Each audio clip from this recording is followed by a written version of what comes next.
Hi everybody and welcome to today's assembly. As you'll know, today is World Book Day and I wanted to take this opportunity to read an extract from one of my favourite books. And that book is The Lion, the Witch and the Wardrobe by C.S.Lewis. And I think this is one of my favourite books because I remember my mum reading it to me each night before I went to bed when I was young.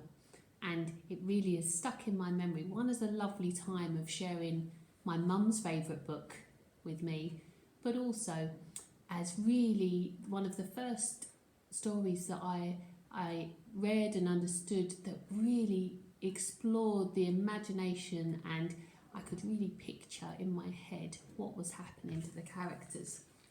So I'm not going to read too much.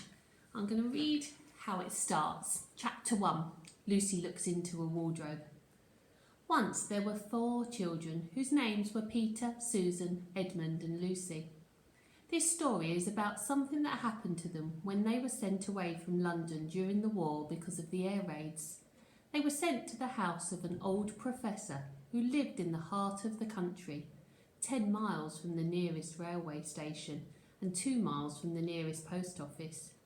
He had no wife, and he lived in a very large house with a housekeeper called Mrs. Macready and 3 servants.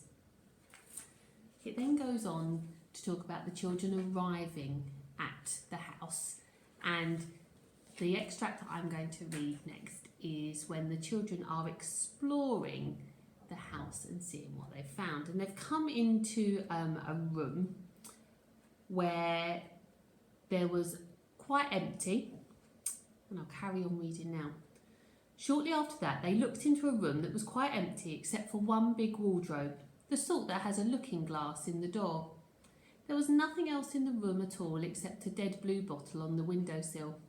"Nothing there," said Peter, and they all trooped out again, all except Lucy. She stayed behind because she thought it would be worthwhile trying the door of the wardrobe, even though she felt almost sure it would be locked. To her surprise, it opened quite easily, and 2 mothballs dropped out. Looking into the inside, she saw several coats hanging, mostly long fur coats. There was nothing Lucy liked so much as the smell and feel of the fur. She immediately stepped into the wardrobe and got in amongst the coats and rubbed her face against them, leaving the door open, of course, because she knew that it's very foolish to shut oneself into any wardrobe. Soon she went further in and found that there was a second row of coats hanging up behind the first one. It was almost quite dark in there, and she kept her arms stretched out in front of her so as to not bump her face into the back of the wardrobe. She took a step further in, then 2 or 3 steps, always expecting to feel the woodwork against the tips of her fingers, but she could not feel it. "This must be a simply enormous wardrobe," thought Lucy, going still further in and pushing the soft folds of the coats aside to make room for her. Then she noticed that there was something crunching under her feet. "I wonder, is that more mothballs?" she thought, stooping down to feel it with her hand. But instead of feeling the hard, smooth wood of the floor of the wardrobe, she felt something soft and powdery and extremely cold. "This is very queer," she said, and went on a step or 2 further. Next moment she found that what was rubbing against her face and hands was no longer soft fur, but something hard and rough and even prickly. "Why, it's just like the branches of trees!" exclaimed Lucy, and then she saw that there was a light ahead of her, not a few inches away where the back of the wardrobe ought to have been, but a long way off. Something cold and soft was falling on her. A moment later, she found that she was standing in the middle of a wood at night time with snow under her feet and snowflakes falling through the air.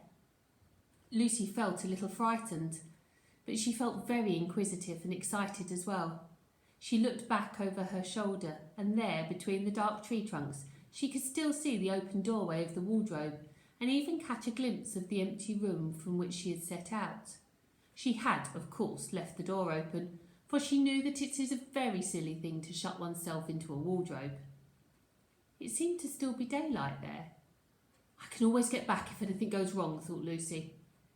She walked forward, crunch, crunch, over the snow and through the wood towards the other light. In about 10 minutes she reached it and found it was a lamppost.